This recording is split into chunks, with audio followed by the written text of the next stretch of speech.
Ada tempat-tempat di bumi yang begitu keras, hingga sekadar melihatnya melalui layar pun terasa mengejutkan. Kehidupan di sana tampak hampir mustahil, dan itu membuat kita bertanya-tanya, siapa yang berani tinggal di tempat seperti ini? Pernahkah Anda melihat penduduk desa yang hidup di tepi tebing curam, atau komunitas kecil yang bertahan di tengah dingin yang menusuk tulang? Di tempat-tempat seperti ini, batas antara hidup dan mati terkadang hanya berjarak satu langkah yang salah. Namun, betapapun kejamnya alam, manusia tetap bertahan. Mereka tetap teguh, mengubah tempat-tempat yang tampaknya sama sekali tidak bersahabat menjadi kisah luar biasa tentang keberanian dan ketahanan manusia. Dan sekarang, kita akan menjelajahi 10 tempat paling ekstrim di bumi yang masih menjadi rumah bagi manusia. Tempat-tempat yang mungkin, di akhir perjalanan ini, akan mengubah cara Anda memandang batas kemampuan manusia untuk bertahan hidup.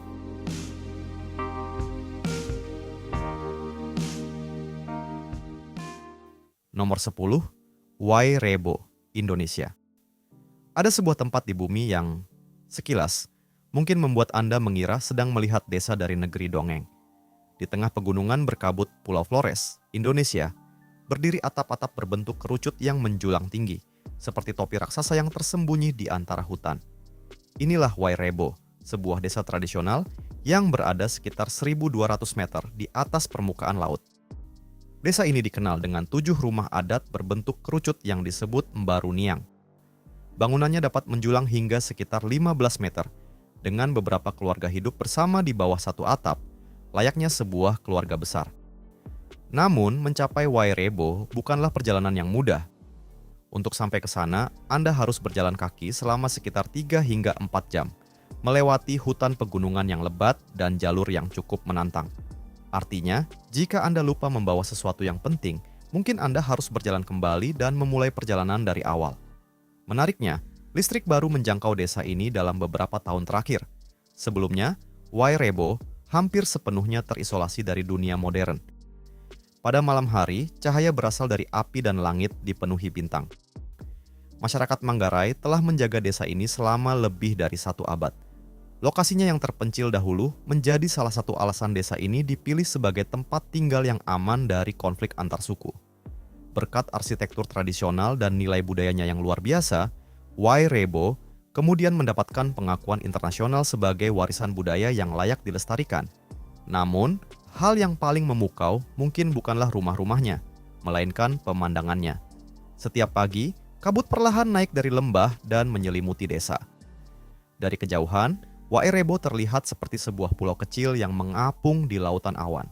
Dan mungkin, pertanyaan paling menarik adalah, apakah Anda berani tinggal di tempat yang setiap paginya membuat Anda merasa seolah-olah sudah berada di langit?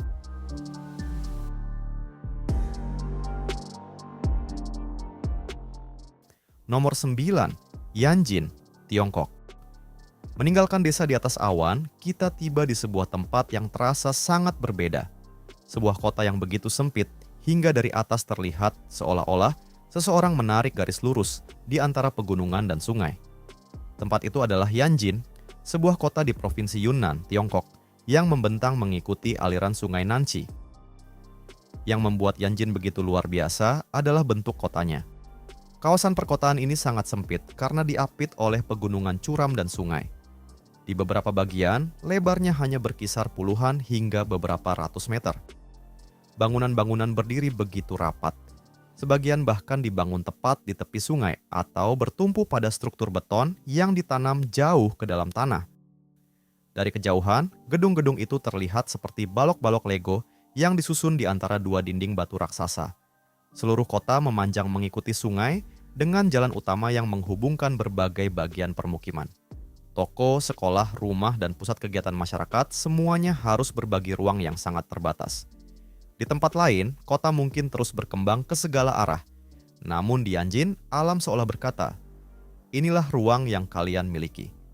Dan yang lebih menakjubkan, puluhan ribu orang tetap menjalani kehidupan sehari-hari di tempat ini.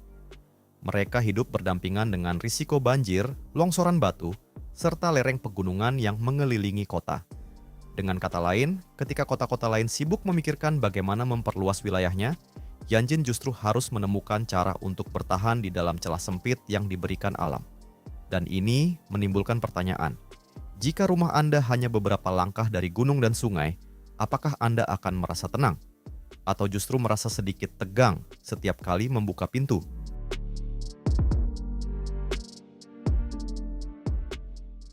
Nomor 8, Pulau Terapung Danau Titicaca, Peru, dan Bolivia. Jika rumah-rumah yang berdiri di tepi tebing saja sudah cukup membuat Anda merasa ngeri, maka kehidupan di Danau Titicaca akan terasa jauh lebih luar biasa. Di sini, ada masyarakat yang tinggal di pulau-pulau yang benar-benar mengapung di atas air. Bagi sebagian orang, hal ini terdengar seperti sebuah cerita. Namun bagi masyarakat Uros, kehidupan di atas pulau terapung telah menjadi bagian dari tradisi mereka selama berabad-abad. Danau Titicaca berada di ketinggian sekitar 3.800 meter di atas permukaan laut, menjadikannya salah satu danau besar tertinggi yang dapat dilayari di dunia. Di perairannya yang luas, terdapat pulau-pulau terapung yang menjadi tempat tinggal masyarakat Uros. Yang membuatnya luar biasa adalah bahan pembuatannya. Pulau-pulau ini bukan dibangun dari batu atau tanah, semuanya dibuat dari totora, sejenis alang-alang yang tumbuh di sekitar danau.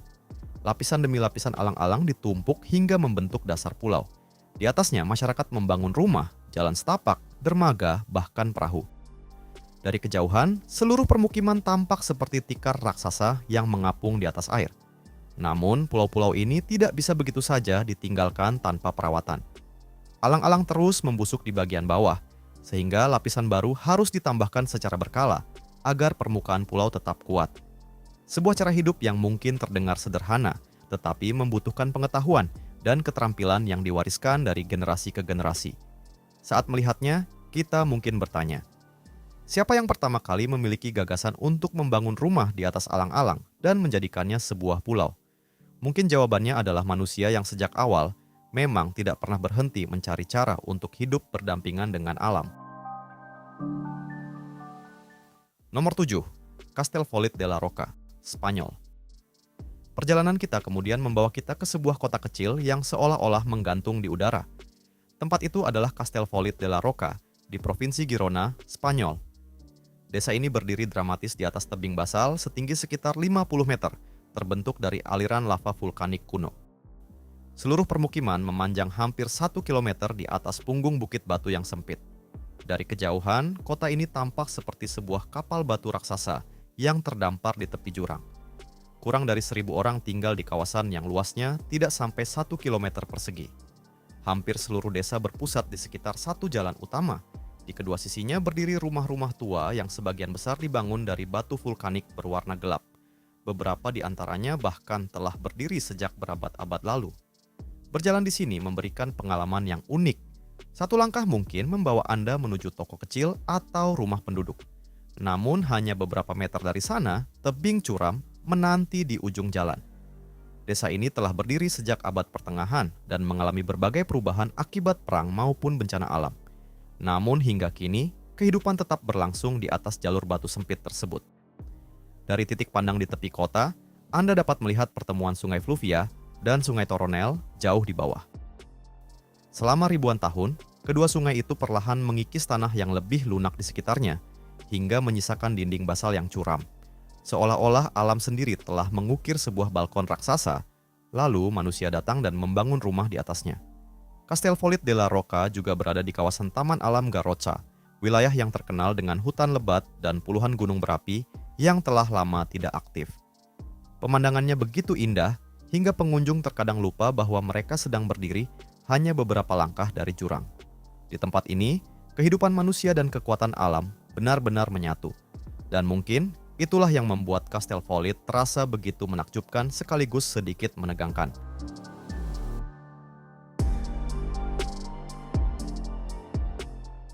Nomor 6, Longyearbyen, Norwegia. Setelah meninggalkan tebing batu di Spanyol, kita bergerak jauh ke utara. Di Kepulauan Svalbard, Norwegia, terdapat sebuah kota yang membuat kehidupan manusia terasa seperti perjuangan melawan planet itu sendiri. Namanya Longyearbyen. Ini adalah salah satu permukiman manusia paling utara di dunia. Di sini, tanah membeku hampir sepanjang tahun. Musim dingin berlangsung panjang, suhu dapat turun sangat rendah, dan selama beberapa bulan matahari bahkan tidak muncul di atas cakrawala. Bayangkan, bangun setiap pagi dan mendapati dunia di luar jendela masih diselimuti kegelapan. Hari demi hari, minggu demi minggu, bahkan berbulan-bulan. Namun kegelapan bukanlah satu-satunya tantangan. Penduduk Longyearbyen juga hidup di wilayah yang menjadi habitat beruang kutub. Karena itu, bepergian jauh keluar kawasan permukiman membutuhkan kewaspadaan ekstra dan persiapan yang matang. Dan kemudian ada satu fakta yang membuat Longyearbyen terkenal. Di sini, pemakaman jenazah hampir tidak dilakukan. Bukan karena kematian dilarang secara harfiah, melainkan karena kondisi tanah yang membeku membuat proses penguburan menjadi bermasalah. Jenazah yang dikuburkan di tanah beku dapat terawetkan jauh lebih lama, sehingga orang yang meninggal biasanya dipindahkan ke wilayah lain untuk dimakamkan. Longyearbyen pada awalnya berkembang sebagai kota pertambangan batu bara pada awal abad ke-20. Kini, perannya telah berubah.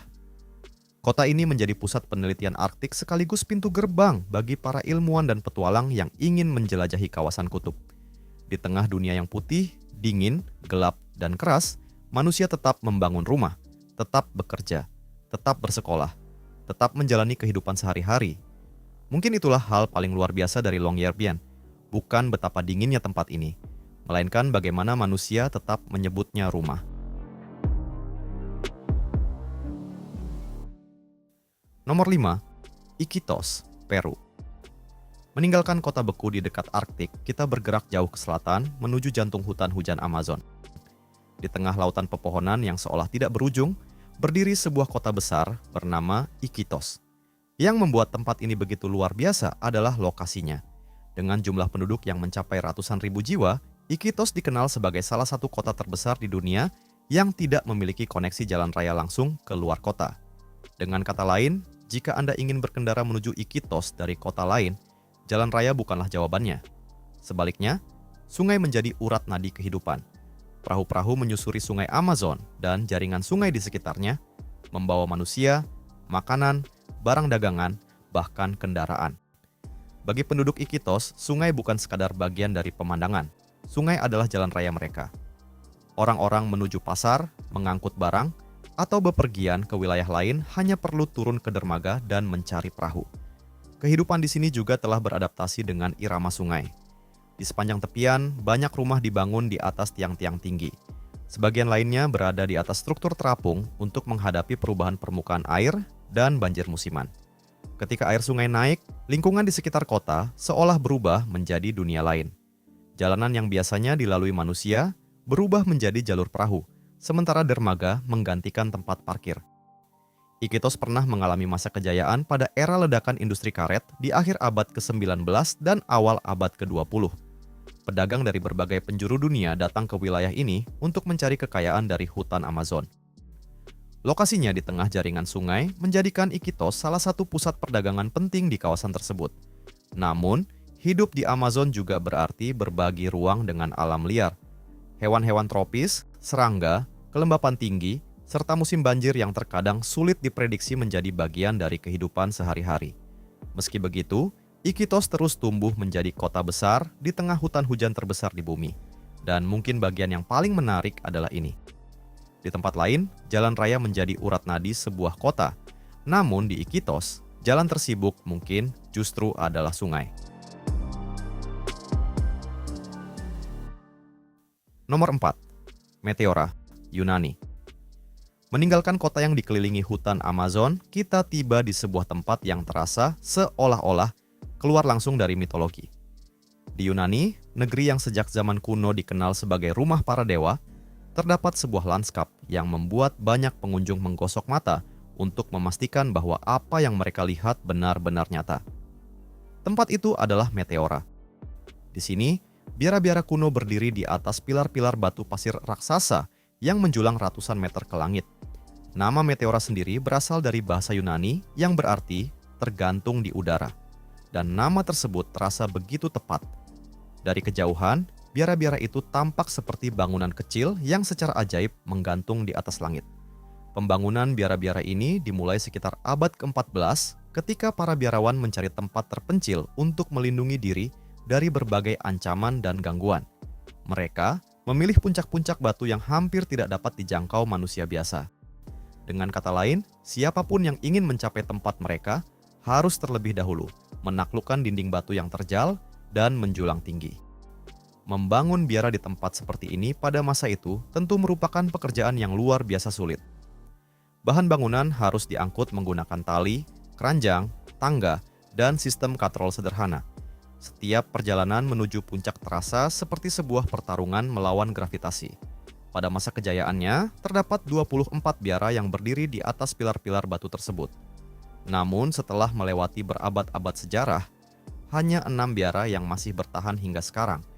Beberapa di antaranya masih dihuni oleh para biarawan dan biarawati yang menjalani kehidupan penuh perenungan dan doa. Berada di sana terasa seperti hidup di antara dunia manusia dan langit. Karena keindahan alam, nilai sejarah, dan warisan budayanya yang luar biasa, Meteora telah diakui sebagai situs warisan dunia UNESCO. Dan ketika Anda berdiri di bawah pilar-pilar batu itu, lalu melihat biara kecil yang bertengger jauh di atas kepala, mungkin Anda akan merasakan sesuatu yang sama seperti para pengunjung lainnya. Tempat itu terasa seperti balkon para dewa. Sebuah tempat di mana bahkan sekadar melihat ke bawah sudah cukup untuk membuat lutut terasa sedikit lemas.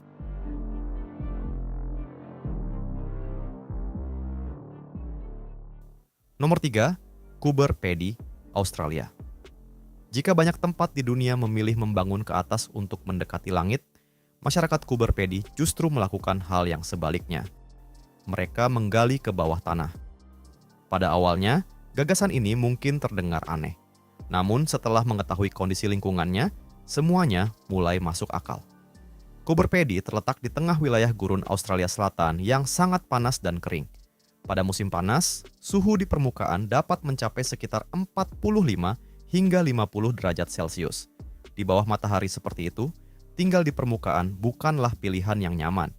Karena itu, penduduk setempat menemukan solusi yang sangat sederhana sekaligus luar biasa.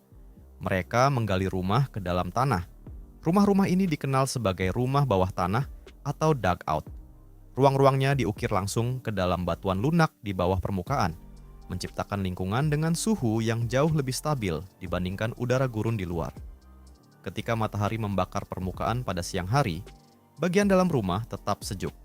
Dan ketika malam gurun berubah menjadi sangat dingin, suhu di dalamnya tetap lebih nyaman. Seolah-olah bumi sendiri menyediakan sistem pendingin dan pemanas alami. Namun kehidupan bawah tanah di Coober Pedy tidak berhenti pada rumah. Di kota ini, Anda juga dapat menemukan hotel, gereja, toko, kafe, bahkan museum yang berada di bawah permukaan tanah. Dari atas, lanskap Coober Pedy terlihat seperti permukaan planet lain. Bukit-bukit gundul, lubang-lubang tambang, dan gundukan tanah memenuhi cakrawala. Kota ini mulai berkembang setelah penemuan opal pada awal abad ke-20. Sejak saat itu, Coober Pedy dikenal sebagai salah satu pusat opal terpenting di dunia.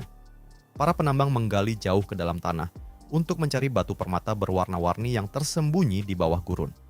Hari ini, meskipun dikelilingi lingkungan yang keras, Coober Pedy tetap menjadi rumah bagi ribuan orang. Jika Meteora adalah tempat manusia membangun rumah mendekati langit, maka Coober Pedy adalah kebalikannya. Di sini, manusia memilih bersembunyi di bawah tanah untuk bertahan menghadapi matahari.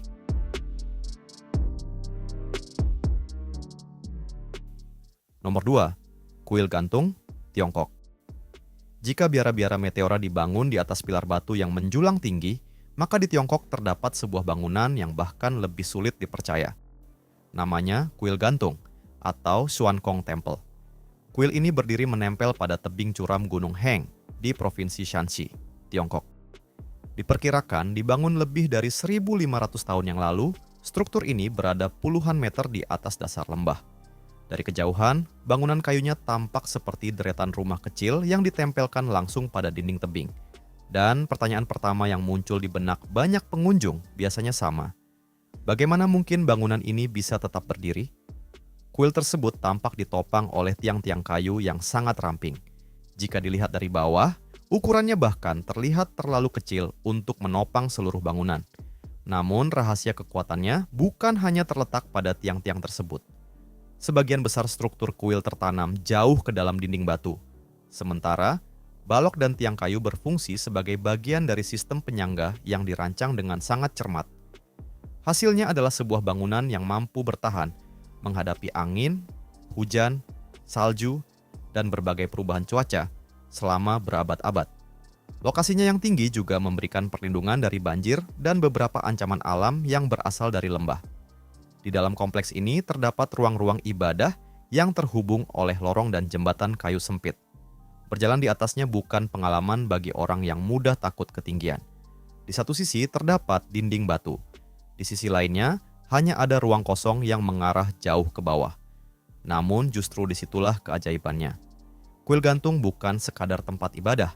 Ia adalah bukti bagaimana manusia pada masa lalu mampu menggabungkan kepercayaan, arsitektur, dan pemahaman terhadap alam untuk menciptakan sesuatu yang tampaknya mustahil.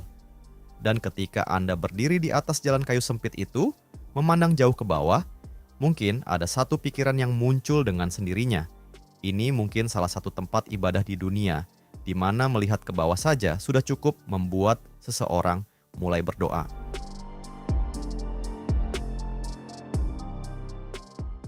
Nomor 1, Aogashima, Jepang. Setelah meninggalkan kuil yang menggantung di tebing, kita tiba di sebuah tempat yang bahkan lebih sulit dipercaya. Sebuah desa yang berada di dalam kawah gunung berapi. Inilah Aogashima, sebuah pulau kecil di Samudra Pasifik, sekitar 350 km dari Tokyo.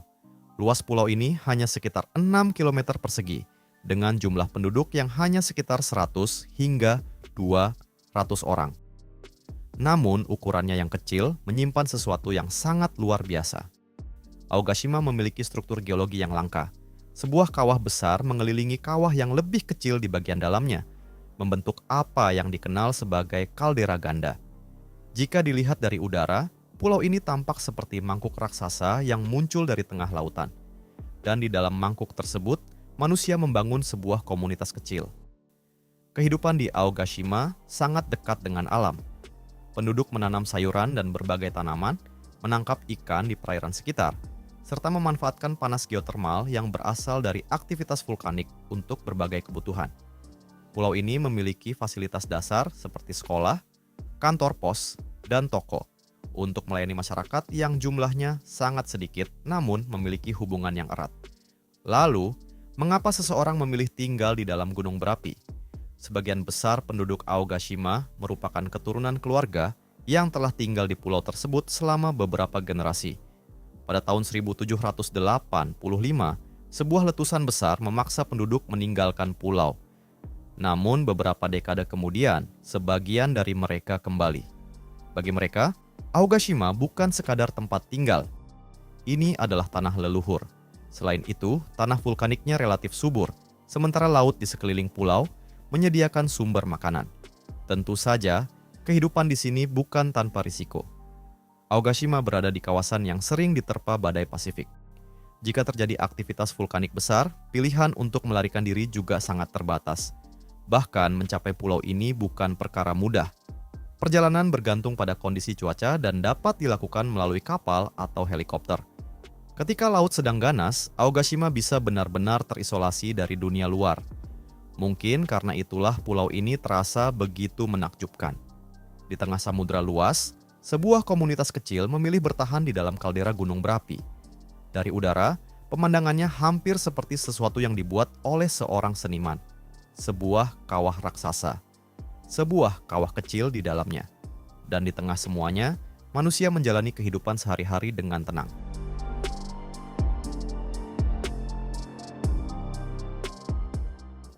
Kita baru saja melakukan perjalanan melalui beberapa tempat yang mungkin membuat banyak orang bertanya-tanya. Apa yang dipikirkan manusia ketika mereka memutuskan untuk tinggal di tempat seperti ini?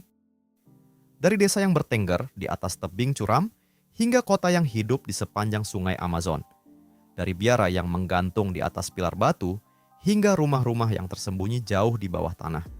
Dari kota yang bertahan di tengah dinginnya Arktik, hingga komunitas kecil yang hidup di dalam kaldera gunung berapi di tengah samudra. Masing-masing tempat memiliki cerita yang berbeda.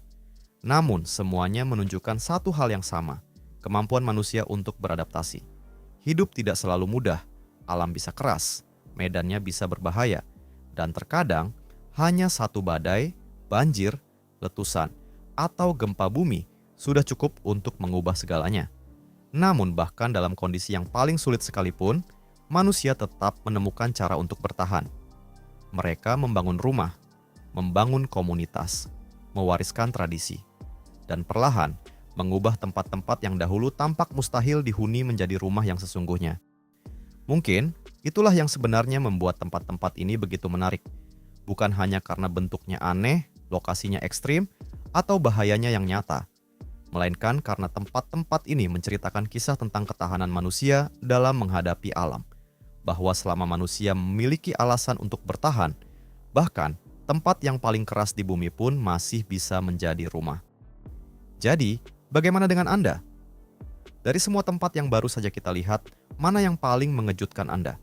Dan jika diberi kesempatan, apakah Anda berani tinggal di salah satu tempat tersebut, meskipun hanya selama beberapa hari? Tulis jawaban Anda di kolom komentar, dan sampai jumpa.